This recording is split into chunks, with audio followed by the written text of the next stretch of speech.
Hello dear students. So today in our this practical class we are going to demonstrate some of the activities which are given in your NCERT textbook, so that we are go on with the theory class also, and with that I am going to explain you with the demonstration. That is, these whatever the activities I am going to experiment now, they are all based on the characteristics of the particles of matter. Okay, so now what the experiment, the first one experiment what I am doing here, that is to show the particles of matter having spaces between them. So the particles of matter, they are having, the matter is made up of the particles. So every matter it is having the particles in them. So the matter is made up of particles, and those particles are having some spaces in between them. So how can we come to know whether they are having the spaces between them or not? So now to demonstrate that, I am having copper sulfate here. Copper sulfate crystals are there with me, and I have taken water. So here I have taken around 80 ml of water, and now I will add some crystals of copper sulfate into this water. Okay. So now I will take one spatula full of copper crystal sulfate. Okay. So copper sulfate crystals there. So here you can see the color of the copper sulfate crystals. They are blue in color. Okay. Now I will add this spatula full of copper sulfate crystals into this water, and then I am going to stir it. Okay. I will stir it to dissolve in the water. Okay. So after some time you are not going to see the crystals of copper sulfate in this water. Okay. Now I am dissolving the copper sulfate crystals into this water.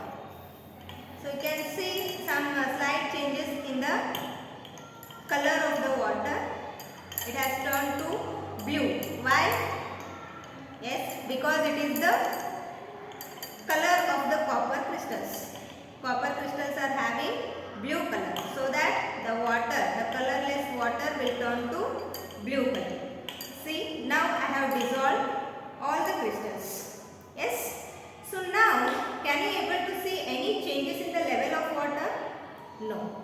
Then, after adding one spatula full of copper sulfate also, there is no rise in the level of the water. Then what it indicates? Where that copper sulfate crystals has gone?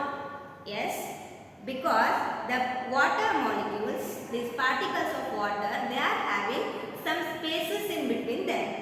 And these copper sulfate crystals, when we dissolve in the water, those take the part or the space which is there in between the water particles.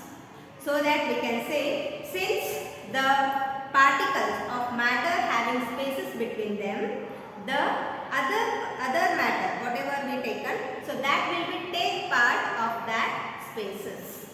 Okay, this is one experiment, and this shows the first characteristics of the matter, that is the particles of matter having spaces between them. And the second characteristics of matter is, I am going to show you.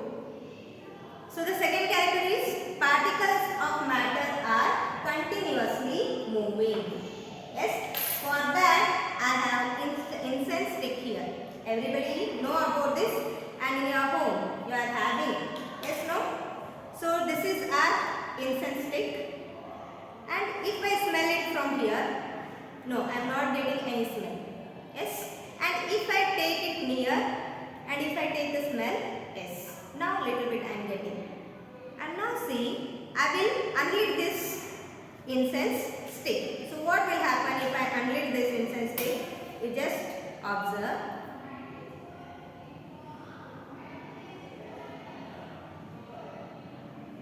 Yes. When I unlit this incense stick, can you observe the vapors here? Yes.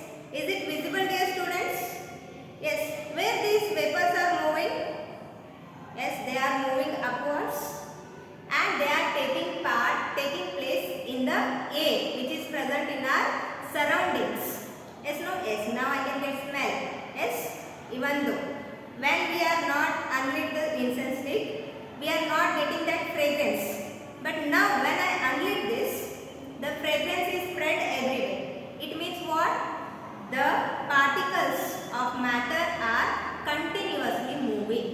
So when we heat some substance, so that time it will spread more instantly.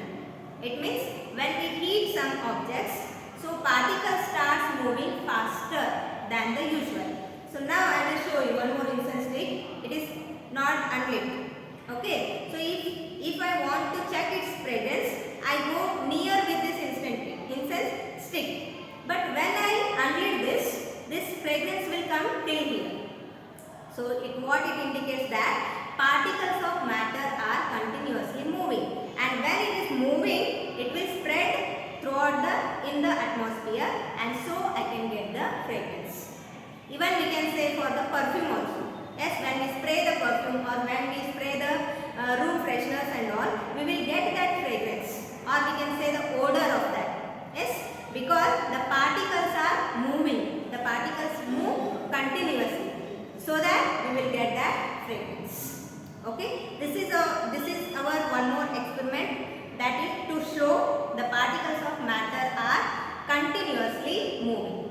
And one more I will show you. Already we have done in our first class, but somewhat differently I wanted to show you this time. So here I have taken some water in beaker, and again I am using the potassium permanganate here. And previously what I showed, to show the particles of matter are very tiny, I have dissolved this. Yes, by manually. But I will not dissolve this time. Just I will add some crystals of potassium permanganate. Just I will going to add. You just observe how it will spread the color. Okay. So just by the side I will add this. Yes. Can you see? I am not going to stir this. Can you see how it is spreading now in the water? Without, I am not at all touched that container. Just I have added some crystals of potassium permanganate, and that has spread in the water. So what it indicates when it spread? It indicates that the particles of matter, they are moving continuously. And one more it is given in your textbook, you can do by your own. So we can use honey.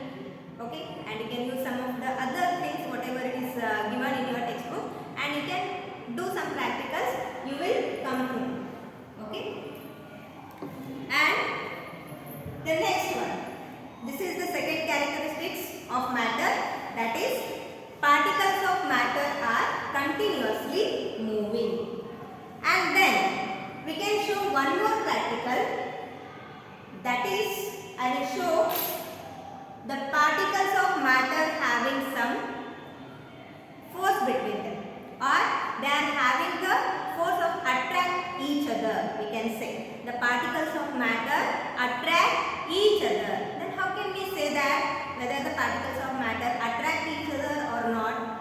And in all the kind of particles, the matter is attract or not? Yes. So how it is depending, the attraction, the force of attraction, whether it is different for different state of matter. Yes, that we can see. To show that, I have a steel spoon, a crayon, and I have rubber bands. Yes, these three materials I am having. Now I will take this crayon and I will try to break it. Is it possible to break? What do you think? Is it possible or not? Yes, it is possible. So I can break the crayon. Yes. So one thing is here. And now I will try to break this spoon. Is it possible? No, not possible. So I am not able to break this spoon. And now see this rubber bands I have. I am able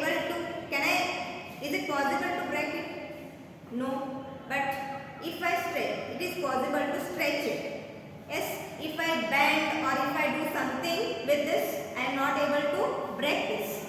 But instead what I can do? I can stretch it. Yes, no? So, if we see these all three, and one more I will take, this liquid I will take. Okay?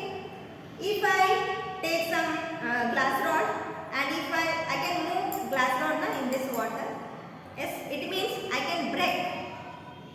Yes, you might have seen the sea divers, they will swim. So how they will swim? They will cut the water. It means they will break, they will cut the water and they will move towards. Likewise, the same, the whatever the aquatic animals will be there, they used to do the same thing. They will cut the water and then they will move forward. Yes. So by this all what you will understand? So particles are having some force of attraction in between them. So that will be differ for liquids, for solids and for the gases. Even the air is there in our atmosphere. So I can cut the air. Now I am standing here and now I am breathing. It means that the air is present in our surroundings. So if I do like this, I will cut the air. Yes, no? So the particles of matter are having the force of attraction each other. So that force of attraction will be differ for different states of matter.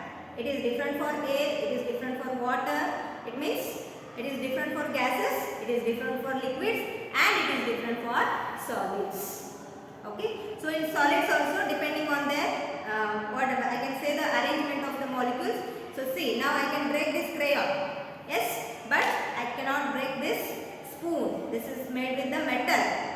So likewise the forces of attraction. Since the force of attraction is more, I cannot break it. Okay. And here, since the force, I can stretch it, but I cannot break it. Because they are all solids, they are having somewhat the compact arrangement in between them. And I can easily break through the air because the particles of matter in the gases are loosely packed. And here also, I can break through the water, but it is not that easy like in the air. So that particles of matter in liquid, they are also loosely packed, but somewhat that much not extend up to the gas. Okay, this is what our characteristics of matter. Okay, so I hope you have understood this, and we'll discuss about this in our theory classes also. Okay, have you understood? Yes. Thank you. Have a nice day.